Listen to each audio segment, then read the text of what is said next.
மேல ஆட்சி நடத்துற, அவனை ஆள உனக்கு தகுதி இல்லைன்னு சொல்லிட்ட. அவர் சொன்ன இன்னொரு முக்கியமான செய்தி, பல தேசிய இனங்கள் இருக்கக்கூடிய ஒரு நாட்டில் ஒற்றை தொடர்பு மொழி தேவையில்லை. லிங்க் லாங்குவேஜ்னு ஒண்ணு வேணாம். ராமூர்த்தி எழுதுறாரு, இந்தியாவுக்கு ஒரு தொடர்பு மொழி தேவைப்படும், அப்படி தேவைப்பட்டால் இந்திக்குத்தான் அதிக வாய்ப்பு உண்டுங்கிறாரு. என்ன அர்த்தம் அதுக்கு? ஆங்கிலம் படிக்கக்கூடிய, ஆங்கிலம் சரளமாக பேசவும் எழுதவும் கூடிய ஒரு கூட்டத்துக்குள்ளதான் அந்த தொடர்பு அடங்கிடும். எனக்கு தெரிஞ்சு ஒரு தோழர் ராமராஜன் அவங்களுக்குலாம் தெரியுமா தெரியல, சிபிஎம்ல ஒரு மூத்த தோழர், தொண்டால் பொழுதளந்த தூய தோழர், 80 வயசுக்கு மேல ரொம்ப காலம் முன்னேற முடியாத இருந்துட்டாருன்னு அவரை மத்திய கமிட்டியில் போட்டார். கட்சி அலுவலகத்தில் அந்த படிக்கட்டு கீழே பாய் வச்சு படுத்தாங்க கிடப்பார். அவருக்கு வேற ஒன்றும் குடும்பம் அது இது எதுவும் கிடையாது. அவருக்கு மத்திய கமிட்டிக்கு போனார். நான் ரொம்ப சந்தோஷமா எல்லாம் வாழ்த்தியெல்லாம் அனுப்புவோம். அதுக்கு பிறகு ஒரு 5-6 மாதம் கழிச்சு, தோழர் எப்படி இருக்குது மத்திய கமிட்டி அனுபவம்னு சொன்னேன். நான் ரிசைன் பண்ணிட்டேன் தோழர். ஏன் தோழர்? அவங்க பேசுறது எதுவுமே எனக்கு விளங்கலன்ட்டார். ஒன்று இங்கிலீஷ் தெரிஞ்சிடணும், இல்லை ஹிந்தி தெரிஞ்சிடணும். நம்ம பேசுறது அவனுக்கு புரியல, அவன் பேசுறது நமக்கு புரியல. இது என்ன விளைவை கொடுக்கும்? நீங்க நல்லா யோசிச்சு பாருங்க. இந்தி அல்லது ஆங்கிலம் தெரிந்தவனால் தான் இந்த கட்சியினுடைய தலைமைக்கு வர முடியும் என்று சொன்னால் அதுக்கு என்ன அர்த்தம்? பார்ப்பனர்களும் பணக்காரர்களும் தான், அந்த மேட்டுக்குடியினர் தான் அந்த தலைமைக்கு வர முடியும்னு அர்த்தம். அது தவிர்க்க முடியாத விளைவு. நீங்க உண்மையான தொழிலாளி வர்க்க தலைமையை, உண்மையான உழவர்களுடைய தலைமையை வேறு மொழியை கொண்டு நிறுவ முடியாது. நம்ம சென்னையில் ஒரு தொழிற்சங்க தலைவர் இருந்தார், SCC அந்தோணி பிள்ளைன்னு இருந்தார். பழைய தோழர்கள் கேள்விப்பட்டிருப்பீங்க. அவர் HMS தலைவராக இருந்தார், இந்து மசூர் சபா. நிறைய தொழிற்சங்களுக்கு தலைமை தாங்க. நாங்கள் மாணவர்கள் நடத்தக்கூடிய இந்த மாநாட்டில் கூப்பிட்டு அவர் பேச வைப்போம். இங்கிலீஷில் தான் பேசுவார், தமிழ்ல பேச தெரியாது அவருக்கு. இவரை வச்சுக்கிட்டு நீங்க எப்படி உங்க மக்கள் உணர்வுகளை கடத்துவது? இது அவங்கெல்லாம் அப்படி இருந்தா பரவாயில்ல. நம்ம கம்யூனிஸ்ட் கட்சியில முக்கியமான தலைவராக இருந்தவர், சரி எவ்வளவு காலம் இப்படியே இருக்கிறது, காங்கிரஸ்ல போயிடலான்ட்டு காங்கிரஸ்க்கு போய் மோகன்குமார் மங்கலம், பார்வதி கிருஷ்ணன் கோயம்புத்தூர் எம்பியா இருந்தவங்க, மோகன்குமார் மங்கலத்தை நாங்கள் ஒரு மாநாட்டில் கூப்பிட்டு பேச வைக்கிறோம். தமிழ் வழி கல்விக்கான மாநாடு. அந்த காலத்திலேருந்து போராடிட்டு இருக்கிறோம். காமராஜர் உட்கார்ந்துருக்கிறார், சம்பத் உட்கார்ந்துருக்கார், சி சுப்ரமணியம் உட்கார்ந்துருக்கார். காமராஜர் அன்னைக்கு இந்த ராஜமராமசாமி வீட்டில் ஒரு திருமணம், நான் முன்னால் புறப்பட்டு போகிறேங்க. சரி யார் என்ன பேச வேண்டியிருக்கு, பேசி கேட்டுட்டு போகலாம்னு பார்த்தா மோகன்குமார் மங்கலம் பேர். அவரை பேச சொல்லணும்னு உட்காந்துட்டார். மோகன்குமார் மங்கலம் மைக்க பிடிச்சார். I am going to speak for Tamil in English. இதான் ஆரம்பமே. நான் தமிழுக்காக பேச போகிறேன், ஆங்கிலத்தில் பேச போகிறேன். இதையும் சொல்லிக்குவாங்க. எங்களுக்கு தமிழ் பேச தெரியாது, மேடை பேச்சு தெரியாது. எப்படி மக்களோடு ஒட்டும், எப்படி தொழிலாளர்களுக்கு தலைமை வரும்? அதனால இந்த மொழி போராட்டம் என்பது ஏதோ இந்த மொழி மேல நம்ம காதல் கொண்டு பற்றுதல் கொண்டு இந்த மொழியினுடைய சிறப்புகள் தோழர்கள் இப்ப சொன்னாங்க பாருங்க, எப்பேற்பட்ட மொழின்னெல்லாம். எப்பேற்பட்ட மொழியாக இருக்க வேண்டாம். நொண்டி தாயா இருந்தாலும் தாய் தாய் தானே. அவனுக்கு அவன் மொழி. தமிழுக்கு போது என்று பேர் இந்த தமிழின்ப தமிழ் என்று உயிருக்கு நேர்னா தெலுங்கனுக்கு தெலுங்கு உயிர். தப்பு என்ன? இந்திக்காரனுக்கு இந்தி உயிரா இருக்கட்டும். நமக்கு தமிழை ஆளுவதற்கும் தமிழ் நம்மை ஆள்வதற்கும் வழி செய்யாமல் இதை வேறு திசைகளில் திருப்பி விடுறாங்க. கத்துக்கிறது பிரச்சனையே இல்லை, எந்த மொழி வேணாலும் கத்துக்கலாம். நம்ம சரியா கத்துக்கல.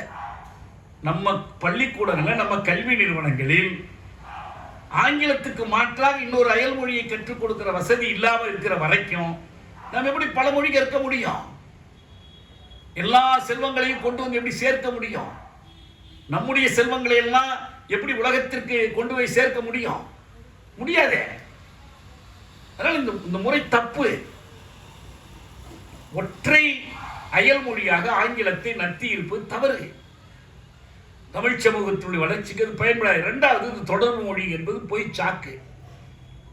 தொடர்பு மொழி என்ற ஒன்று தேவையில்லை என்று அறிவிக்கணும். ஒற்றை தொடர்பு மொழி தேவையில்லை. பல தொடர்பு மொழிகள் இருக்கும், நிறைய இருக்கும். நீங்க அமிர்தாஞ்சன விளம்பரத்திலேயே 17-18 மொழியில விளம்பரம் போட்டு கையில் கொடுத்துட்றானே. சின்ன எழுத்துல. இந்த காலத்தில் இதெல்லாம் ஒன்றுமே இல்லைங்க. நான் கூட அமெரிக்கா போகும்போது கேட்டேன், எல்லாத்துலேயும் இங்கிலீஷில் மட்டுமே எழுதி வச்சுருக்கானே, என்ன பண்ணுறீங்கன்னு. சில பகுதிகளில் ஸ்பானிஷில் எழுதுகிறாங்க, ஸ்பெயின் மொழி அதிகம் பேசக்கூடிய பகுதிகள். அவங்க சொன்னாங்க, இதை பார்த்துட்டு ஓட்ட வேண்டிய அவசியமே இல்லைங்க. நம்ம கையில் இருக்கிற மேப் இருக்குது, என்ன மொழியில் வேணாலும் மேப் வச்சுக்கலாம். அது இன்னைக்கு இதே வந்துருச்சு, திசை காட்டியே வந்துருச்சு. அறிவியல் வளர வளர மொழிகளின் நிகர்மை, மொழிகளுக்கு அளிக்கப்படுகிற மதிப்பு கூடணுமே தவிர மொழிகளை மதிக்க விட்டுறக்கூடாது. அந்த முறையில் தான் நம்ம இந்த மொழிப்போர் வரலாற்றிலிருந்து நாம் பெறக்கூடிய பாடம். கடைசியா இன்னைக்கு இருக்கிற சூழல் என்னன்னு சொன்னா, இந்திய அரசமைப்பு அது என்ன, அதனுடைய மொழிக் கொள்கை என்ன நம்ம பேசிட்டோம். இந்த 17வது பகுதி அதெல்லாம் ஒருத்தரும் தீண்டவே முடியல. ஏதாவது மாற்றிருக்கிறாங்களா என்ன? தமிழகத்தில் ஆட்சியை கொடுத்து, டெல்லியில் மந்திரி பதவி கொடுத்து ஒன்றுமே நகரல. அந்த முழக்கத்தையே மாற்றிட்டாங்க. தெரியுமா உங்களுக்கு? திமுக 50 முழக்கத்தில் ஒன்றா இருந்துச்சு பாருங்க, நிறைவேறின பிறகு மாற்றிக்கலாம், நிறைவேறாமலே மாற்றிட்டாங்க. எதுக்கு அதை போய் திரும்ப வீணா சொல்லிக்கிட்டு யாரும் கேட்க மாட்டாங்களாம், இப்போ வேற எதையாவது போட்டுப்போம் அப்படின்னு கொண்டு விட்டாங்க.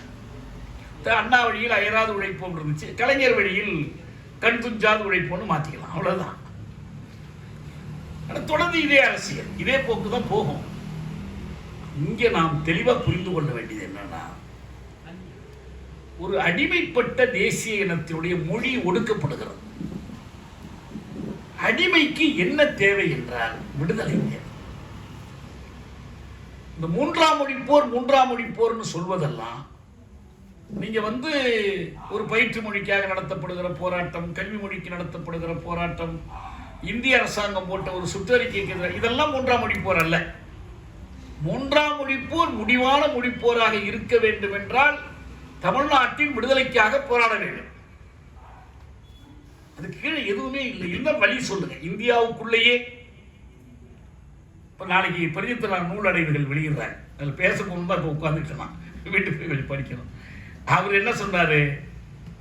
இந்தி திணிப்பு வேண்டாம் என்றார், இந்தியா கூடாது. எங்களுக்கு இந்தியாவும் வேண்டும், இந்தி திணிப்பும் கூடாது என்றால் குதிரை வேண்டும், லத்தி போடாத குதிரையாக இருக்க வேண்டும் என்று சொல்வதை போல. சொல்லுங்க பாப்போம், இந்தி திணிப்பு இல்லாத ஒரு இந்தியாவை கற்பனை பண்ணி சொல்லுங்க எனக்கு.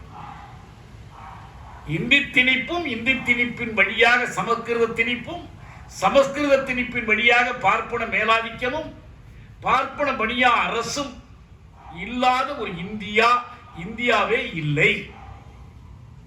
இந்தியாவுக்கு வாய்ப்பே இல்லை. நீங்க ஏதோ இந்த சட்டத்தில் பாதுகாத்து அதில் இந்த சுதந்திரம், சமத்துவம், சகோதரத்துவம்லாம் சொல்லியிருக்கிறாங்க, அறம் சொல்லியிருக்கிறாங்க, அதில் கொஞ்சம் ஜனநாயகம் இருக்குது, சில ஜனநாயக கூறுகள் இருக்குது, இடஒதுக்கீடு இருக்குது, அது இருக்கு. இதை வச்சுக்கிட்டு இதை அப்படி ஒரு பெயர்த்து திருத்தி கொண்டு வந்துடலாம் அப்படின்னு பார்த்தீங்கன்னா, இப்போ உச்சகட்டம் பாஜக, காங்கிரஸ்லாம் தாண்டி போயிட்டாங்க. 63ஆம் வருஷத்துல இந்திய ஆட்சி மொழி சட்டம் இயற்றப்பட்டது. ஆட்சி மொழி சட்டம் இயற்றப்பட்ட போது தமிழ்நாடு, வங்காளம்லாம் கடுமையா அதன் வழியாக இந்த இந்தி திணிப்பை தள்ளி போடணும், நிறுத்தி வைக்கணும், கடுமையா பாடுபட்டாங்க. அண்ணா அப்ப மாநிலங்களவையில் இருந்தார். அப்ப ஆங்கிலம் ஒரு துணை ஆட்சி மொழியாக தொடரும் என்று அதுல ஒரு பிரிவு கொண்டு வராங்க. ஏற்கனவே கான்ஸ்டியூஷன் இருக்கு. இந்தி முழுமையா ஆட்சி மொழி ஆகிற வரைக்கும் என்ன பண்றது, ஆட்சி நடத்தி ஆகணும்ல ஏதாவது ஒரு மொழியை வச்சு. அதனால இங்கிலீஷை வச்சுக்கலாம், துணைக்கி வச்சுக்கலாம். இங்கிலீஷும் இருக்கும் எது வரைக்கும், இந்தி முழுமையா ரெடி ஆகிற வரைக்கும். அதுக்கப்புறம் அதை உச்சம். இதுதான் திட்டம், இதுதான் நேரு உறுதிமொழி. நல்ல நேரு உறுதிமொழி ஒரு மோசடின்னு சொல்றேன். நீங்க நேரு உறுதிமொழியை சரின்னு ஒத்துக்கிட்டீங்கன்னா என்ன அர்த்தம்? இந்தி நிரந்தர ஆட்சி மொழியாவதை ஒத்துக்கிறீங்கன்னு அர்த்தம். இன்னைக்கு வேண்டாங்க, நாளைக்கு பார்த்து வச்சுக்கலாங்க அப்படின்னு சொல்றதா அர்த்தம். அது கூடவே கூடாதுன்னு அர்த்தம் கிடையாது. ராமூர்த்தி என்னைக்காவது ஒரு நாள் வந்துடுறதுக்கு தான் வாய்ப்பு இருக்குன்னு சொல்றதும், நேரு உறுதிமொழிப்படி வச்சுங்கன்னு சொல்றதும் ஒண்ணுதான். அப்ப என்ன ஆச்சோம்? 63 வந்துச்சு. இங்கிலீஷ் மே கண்டினியூ அப்படின்னு போட்டார். அண்ணா சொன்னாரு, ஏன் மேன்னு போடுறீங்க, ஷல் போடுங்க. நேரு சொன்னாரு, சட்டத்தில் மே ஷல் ரெண்டும் ஒண்ணுதான், ரெண்டும் ஒண்ணுதான்னா அப்ப எங்களுக்காக நீங்க ஷல்லே போடுங்க. ஆனா மே போட்டான், அது போனா போட்டோம். ஆனால் அந்த சட்டத்தில் ஒரு பிரிவு என்னன்னா, ஆண்டுதோறும் ஒரு ஆட்சி மொழி குழுவை குடியரசுத் தலைவர் அமைத்து அந்த குழு இந்தியை ஆட்சி மொழியாக்குவதில் எவ்வளவு முன்னேற்றம் ஏற்பட்டு இருக்கிறது என்பது பற்றி ஒரு அறிக்கை கொடுப்பார். காங்கிரஸ் ஆட்சியில் சிதம்பரம் தலைமையில் குழு போட்டு கொடுத்தாங்க. இப்போ அமித்ஷா தலைமையில் ஒரு குழு போட்டு அறிக்கை கொடுத்தாங்க. இந்த அறிக்கையில் பூராவுமே அவங்க என்ன எழுதுறாங்கன்னா, இப்போ அமித்ஷா அறிக்கை ரொம்ப முக்கியமானது. ஆட்சி மொழினா என்னன்னு அந்த சட்டம் ஒரு விளக்கம் கொடுத்துருக்கு. ஆட்சி மொழியை வளர்றதுன்னு சொன்னால், ஒன்று, அரசாங்கம் எந்த அளவுக்கு அந்த மொழியில் நடத்தப்படுகிறது, ஒன்று. இரண்டாவது, நாடாளுமன்றத்திலும் மற்ற அவைகளிலும் எந்த அளவுக்கு அந்த மொழியின் பயன்பாடு உயர்ந்திருக்கிறது. இதுக்கு பேரு தான் ஆட்சி மொழி. ஆனால் அமித்ஷா அவருடைய அறிக்கையில் எழுதுறாரு, ஐஐடி, ஐஐஎம், எய்ம்ஸ் போன்ற கல்வி நிறுவனங்களில் இந்தியை பயிற்று மொழியாக்கணும். அவர் ஒரு தந்திரமா ஒன்று சொல்றார், இங்கிலீஷ் வேண்டாம், வேணா உங்க தாய்மொழி வேணா வச்சுங்க. முடியாதுன்னு தெரியும் அவருக்கு. எல்லா வழிகளையும் அடைச்சிட்டு நீ வேணா இந்த வழியா வந்துக்கன்னு சொன்ன என்ன அர்த்தம்? ஏறி குதிச்சு வாங்க முடியாது. இந்தியை பயிற்று மொழியாக்கணும் ஐஐடி, ஐஐஎம். ஏன் முடியாதுங்கிறது வேற செய்தி. எந்த ஐஐடி படிக்கிறது, எந்த பேராசிரியர்கள் ஒத்துக்க போறாங்க? இங்க நம்ம அண்ணா பல்கலைக்கழகத்தில் தமிழை பொறியியல் பயிற்று மொழியாக்குவதற்கு ஆசிரியர்கள் ஒப்புதல் கொடுத்தாங்க, மாணவர்கள் ஒப்புதல் கொடுத்தாங்க, புத்தகங்களே அணியப்படுத்தினாங்க. அங்கேயே நடக்கலை. அவன் ஒத்துக்க மாட்டேங்கிறான். ஆல் இண்டியா டெக்னிக்கல் கவுன்சில் வந்து இதுக்கு ஒத்துக்க மாட்டேங்கிறான். அப்படிலாம் கேட்டிங்கன்னா எல்லாரும் அவன் தாய்மொழி கேட்பான். கேட்கட்டும், அது தேசிய ஒருமைப்பாட்டுக்கு, தேசிய ஒருமைப்பாடு மீண்டும் இங்கே தான் வருது. அப்போ என்ன பண்ணுறான், நீங்கள் கேளுங்க, நல்லா கேளுங்க. அமித்ஷா சொல்கிறாரு, இப்படியெல்லாம் செய்தால்தான் we can make Hindi the common language of India. இப்படியெல்லாம் செய்தால் என்ன பண்ண முடியும்?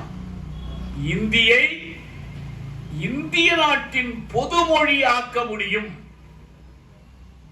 எங்க குறி வச்சுட்டாங்க பாத்தீங்களா? ஆட்சி மொழின்னா, தேசிய மொழின்னா, தொடர்பு மொழின்னா, பயிற்று மொழின்னா, பயில் மொழின்னா, கடைசி அவன் நோக்கம் என்ன? இந்தியை நாட்டின் பொது மொழி ஆக்க வேண்டும். நீ பொது மொழியை மட்டும் பேசு. தமிழ்ல பேச முடியாது. நீங்க தமிழ்ல கட்சி அறிக்கை எழுத முடியாது, எல்லாத்தையும் இந்தியில் எழுதணும். இது என்ன நோக்கம்? அந்த ஒரே தேசம், ஒரே தேர்தல், ஒரே மொழி, ஒரே நாடு, ஒரே தலைவர், ஒரே கட்சி. தெளிவான ஒரு பாயசத்தை நோக்கி இட்டு செல்லுது. நான் என்ன சொல்றேன், இந்த அரசமைப்பு சட்டத்தை கட்டி காத்து இந்த பாயச கட்சியோடு ஏதோ ஒரு வகையில் முரண்பட்டு இருக்கக்கூடிய இந்தியா கூட்டணி ஆதரிச்சு, திமுக ஆதரிச்சு, இந்த கட்சி அந்த கட்சி ஆதரிச்சு இந்த ஆபத்தை நாம் தவிர்க்க போகிறோமா, முறியடிக்க போகிறோமா? முடியுமா?